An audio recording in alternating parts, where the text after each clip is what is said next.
So, as promised, I'm going to do some Q&A. Stephen asked me a question along the lines of what keeps you motivated when you've been training for a long time, especially that changes bit by bit. But what motivates people to train? He trains in the same Tai Chi Chuan style as I do, and he's been training for a while, and basically wanted to have my thoughts on that. I think it's normal that it changes. I'll talk about that in a bit. But for me, it started when I was young. I was 13. I'm almost 51 now. So it's been a while. I've consistently trained since then, and in a variety of arts and systems. The reason for me mainly as a teenager was it looked cool. It spoke to me. I wouldn't call it a calling. I think that's maybe overreaching, but it was definitely something that spoke to me on a fundamental level. Okay, I want to do this. I started with judo and jiu-jitsu, and that was basically like, okay, this is cool, this is awesome, I want to do more, and so on. As time went by, I discovered other arts, a lot of Chinese martial arts and so on, that turned into Muay Thai, kickboxing, Sancho, a bunch of stuff, MMA. So for me, it was this road to discovery of something that spoke to me at first, and then the more I trained, the more I discovered that there was more to learn. Not just within a given system, but in many different arts and styles and systems as well.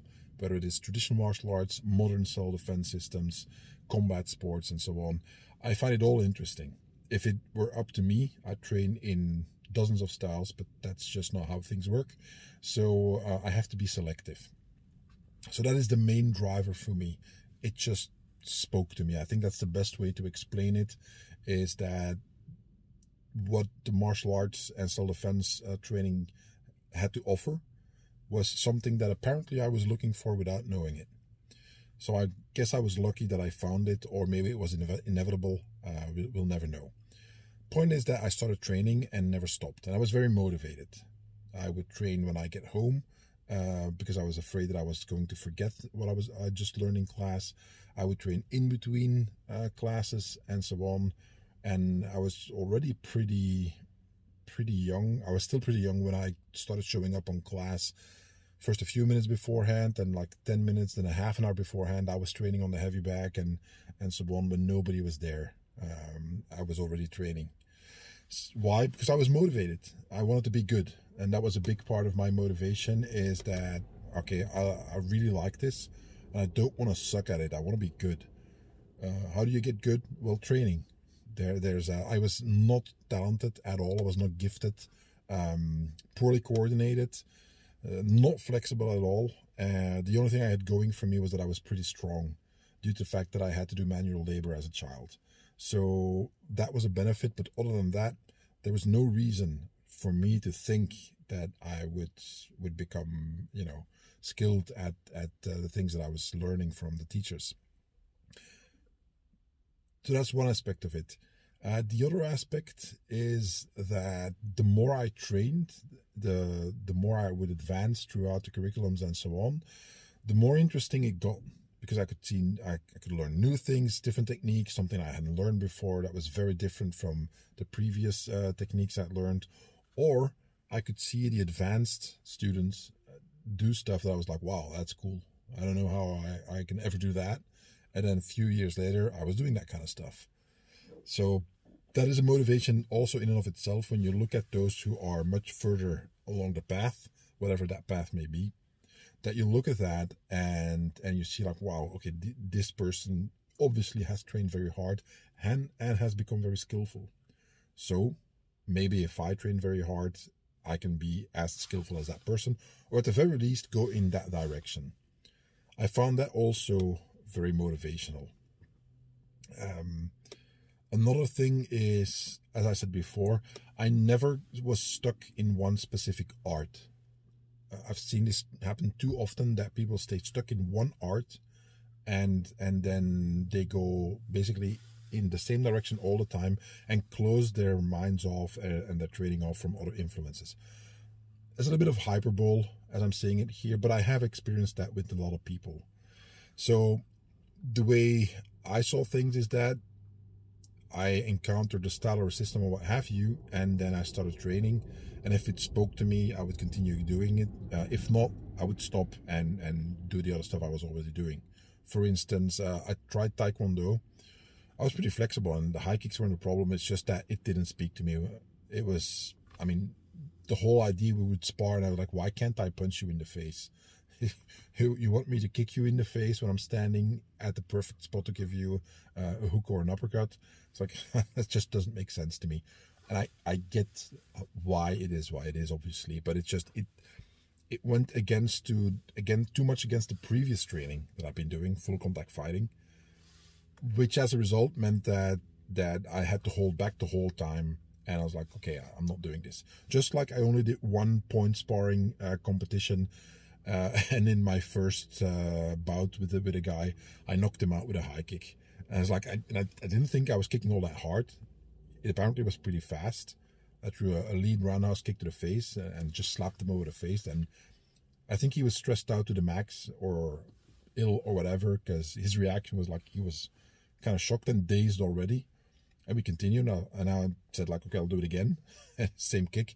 And he just fell, just rigid, knocked his head on the floor. It was not on a mat. It was in the sports center on a basketball type floor. And he was out. I was like, crap, you know. And then I fought his I think it was his training partner or a guy from the same school, and there was very little semi-contact point sparring in that match. But I digress. Point is that was not for me. If it wasn't full contact, I was like, I can't really do that. And that is something that seems like a contradiction with what I said before, in that, you know, you have to be open-minded. Yes, but you can also be discerning and choose what you spend your time training. If it isn't for you, then don't do it. I started with Japanese martial arts. I have many friends who are at a very high level in Japanese martial arts. Japanese martial arts don't speak to me for a variety of reasons. I have a tremendous amount of respect for these arts and a fascination with Japanese culture and language and the country itself. But the martial arts are just not for me. For many reasons, and one of the reasons is my personality, the Chinese martial arts speak to me more. And that's fine.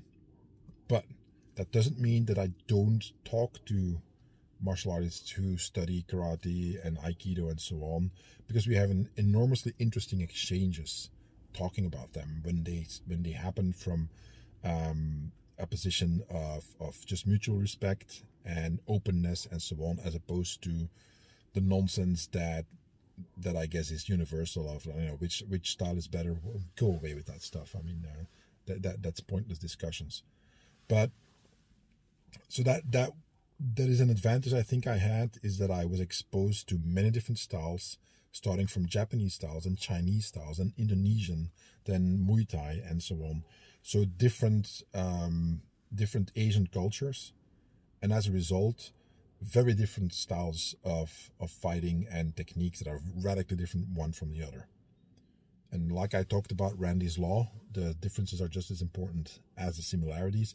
That is one of the places where I experienced that. It's like, yes, you know, you will find in traditional karate a roundhouse kick. It's not the same kick as a Muay Thai roundhouse kick. It is not. Yes, there are more similarities than differences, but they matter. Okay? And I found that there's a lot of progress to be made if you branch out from one particular style. And that I find is extremely motivational. There's just so much to learn. If you focus on one style, you can dig really, really deep into that style and get very far, which is very interesting. For me, being exposed to different systems and styles was very motivational as well. Doesn't mean I went as far in all styles, because it's impossible. You only have 24 hours a day. You can't train, you know, all the time. Every now and then somebody has to do some work. That includes me. So I did a fair amount of training, obviously, over the past 30 plus years. But it's not like it's the only thing I do. Again, I have a full-time job, so I'm lucky that as a personal trainer, about half of my clients, we do strength and conditioning, and the other half is martial arts training. So I get to spend a lot of time training and teaching in my job, which allows me to dig deeper into certain aspects and have experiences with students that force me to think about the systems that I'm teaching and help me make progress. And that is another aspect of what motivates me, is being able to teach. And that Dan Doherty, our late head instructor, told me in person once. He said, at a certain point, you're going to have to teach. And at a certain point, you're going to have to look outside of our style to keep advancing. And I think he told me that like maybe 20 years ago. And I followed that advice and keep doing so.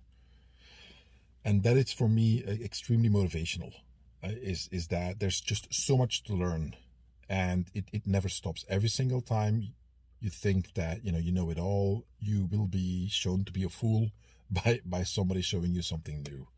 And if you can't find it, then maybe you're in the wrong circles. But so that's a big part of it. And the other thing is, as I get older, obviously, the drive is in many ways still there, in the sense that, yes, I still want to be good, regardless of what that means. It's going to be different for you than it will be for me. I still enjoy learning new stuff and so on. But as I get older, I want to maintain my health, because that becomes a priority. My competition days are long gone. Now getting into a fight over something stupid has lost all interest. And that is to say that I didn't have much interest in that to begin with. So if there's something going on in the self-defense context, I'll prefer to just get out of there and leave before something happens, as opposed to when you're young and inexperienced, or when you're young and stupid and you get involved in things that you could easily avoid. It's not worth it. I've got a lot more to do than spend time getting into fights over stupid stuff.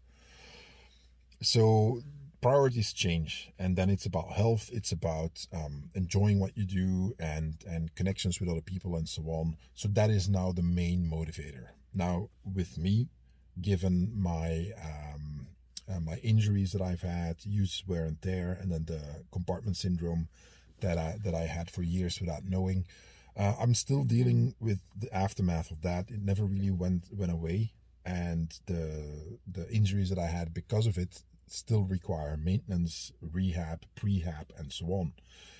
What I found is that training in the martial arts helps in that regard as well, tremendously. So it's just merely a matter of maintaining my health as good as I can. That is increasingly a motivational factor. And then there's another thing, is that when I don't train, I feel bad. I start getting, annoyed. I start feeling like I'm not doing what I should be doing. I start feeling, not anxious, but just agitated is maybe a better word. It's like, there's the built up energy is not being released, and normally that's within my training. If I can hit the heavy bag for 10 rounds, obviously any stress that I might have had at that point in time is going to be a little bit less, to put it mildly. So I've been training for such a long time that it's just become an integral part of who I am, what I do.